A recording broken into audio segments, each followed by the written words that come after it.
Rachel with heart-shaped leaves, and I just wanted to give you guys some care tips on this really amazing orange star plant.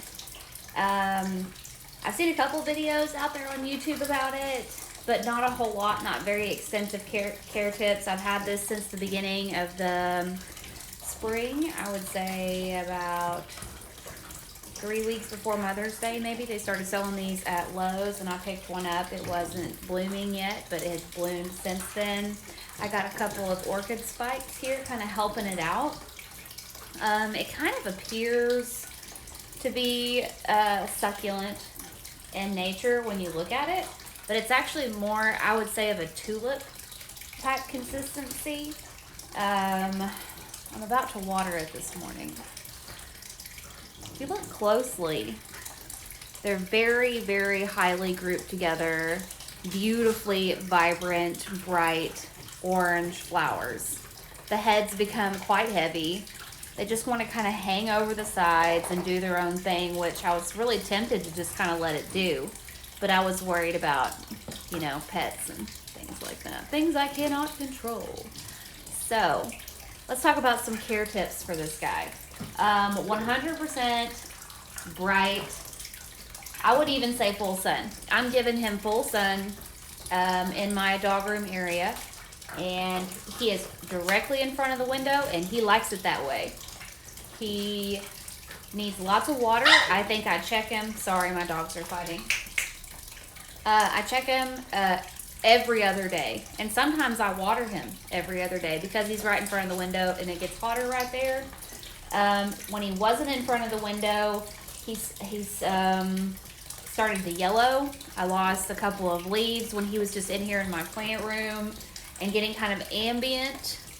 I would say medium, low medium light. Didn't like that at all. Wants to be directly in front of the window. Like I said, watering, check it often. I wouldn't let it go in the red. If you have a moisture meter, don't let it go in the red. If you don't have a moisture meter, get one. Quit playing games. Get you a moisture meter. Anyways, I would say once you get these blooms are done blooming, deadhead them off. And I'm planning on just trimming back these whole, I'm guessing, stalks at some point.